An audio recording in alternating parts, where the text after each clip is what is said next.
सगळ्यांचं स्वागत करते। इथून पुढे काही दिवस आपण आरजे अर्थात रेडिओ जॉकी या विषयाचं शिक्षण घेणार आहोत। ठराविक काळानंतर तुमची परीक्षा होईल, ज्यात तुम्ही काय शिकलात, किती शिकलात हे आम्हाला तपासता येईल। आणि माझी अशी इच्छा आहे की ॲडमिशन घेतले तुम्ही सगळे त्या परीक्षेत पास झाला पाहिजे। व्हाल ना? हो मॅम। हो मॅडम। हो मॅम। तर आपला पहिला धडा वेळ। आपल्या या क्षेत्रात वेळेला अत्यंत महत्त्व आहे। आज जसे आपले 2 विद्यार्थी उशिरा आले, इथे असं उशिरा आलेलं चालत नाही। तुम्ही इथे वेळेवर पोचायला लागतं आणि त्यासाठी आवश्यक आहे तो म्हणजे वक्तशीरपणा। हो हो मॅडम। आता आपण सगळ्यांशी ओळख करून घेऊयात। आता प्रत्येकाने इथे येऊन आपलं नाव सांगायचं आहे आणि स्वतःबद्दल थोडीशी माहिती सांगायची आहे। हॅलो एव्हरीवन, माझं नाव काजल इनामदार। मी 23 वर्षांची आहे। माझं ग्रॅज्युएशन झालं आहे। मला रेडिओ जॉकी व्हायचं आहे। यू नो, ही माझी हॉबी आहे। Thank you.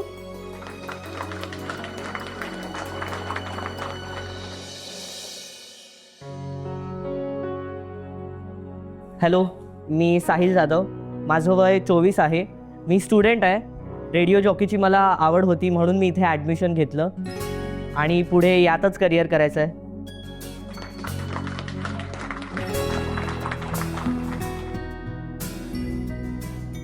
I am adorable and amazing Amy. So मी फॅशन डिझायनर आहे आणि मी एक इन्फ्लुएन्सरसुद्धा आहे।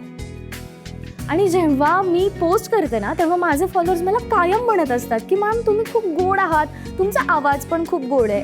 देन आय थॉट की RJ is a good profession for me, right? And ma'am, I have join this academy.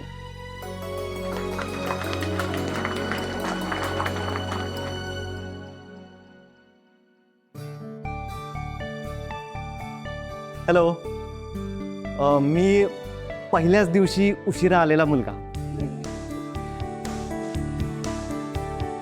Just kidding. अद्वैत कारखानीस माझं नाव। I know me young वाटतो, पण 28 वर्षांचा आहे। ओके, रेडिओ म्हणजे माझा जीव की प्राण। मी कधीही, कुठेही आणि कितीही वेळ रेडिओ ऐकू शकतो। इवन मी झोपेत सुद्धा रेडिओ ऐकू शकतो। आणि माझं एक स्वप्न आहे की एक दिवस ना सगळ्या जगाने माझा आवाज रेडिओवरती ऐकावा।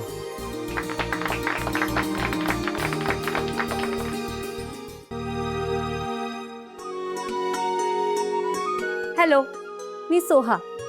मी 24 वर्षांची आहे आणि मला पण तुमच्या सगळ्यांसारखंच रेडिओ ऐकायला खूप आवडतं। मला असं वाटतं की रेडिओमुळे आपण माणसांशी कनेक्ट होऊ शकतो आणि मला माणसांशी कनेक्ट व्हायला, त्यांची दुःख, त्यांचे हॅपीनेस जाणून घ्यायला खूप आवडतं। म्हणून मी हा कोर्स जॉईन केला आहे। थँक्यू।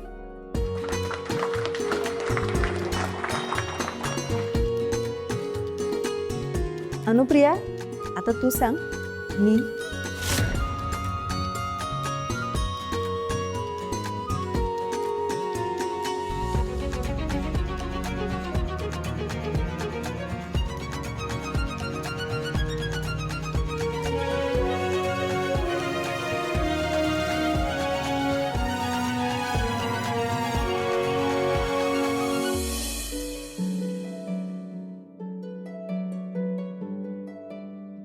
नमस्कार, मी सौ अनुप्रिया अविनाश पाटकर। मी एक गृहिणी आहे। खरं सांगू का, मला कधी वाटलंच नव्हतं की मी अशा कुठल्या तरी क्लासला येईन, या अशा क्लासमध्ये ॲडमिशन घेईन, तुमच्या सगळ्यांसोबत इथे बसेन। पण माझी मुलगी आहे ना पिहू, तिला खूप वाटतं की आईने स्वतःसाठी काहीतरी करायला हवं। आणि माझी मैत्रीण अश्विनी, या दोघींनी ना मला खूप प्रोत्साहन दिलं आणि मला इथे पाठवलं. तुम्हा सगळ्यांसारखं मलाही रेडिओ ऐकायला खूप आवडतं. रेडिओ ऐकता ऐकताना मी स्वतःलाही विसरून जाते. माझ्यासाठी ना रेडिओ म्हणजे एक मशीन नाही, माझा मित्र आहे. रेडिओ ऐकताना ना सकाळची माझी सगळी कामं पटापटा होऊन जातात.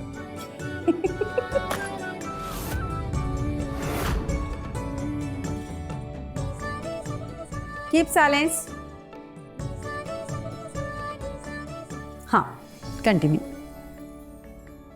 रेडिओ जर खराब झाला ना तर मी खूप अस्वस्थ होते. मी आजारी आहे असं वाटू लागतं मला. आजकाल तर मला रेडिओचं खूप आकर्षण झालंय.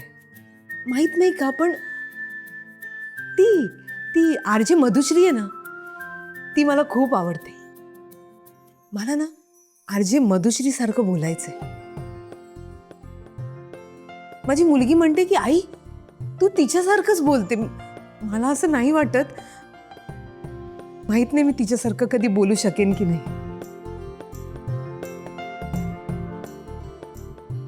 नक्की जमेल अनु, म्हणून तर तू इथे आली आहेस ना. मॅम, मला तुमच्याकडून खूप काही शिकायचंय.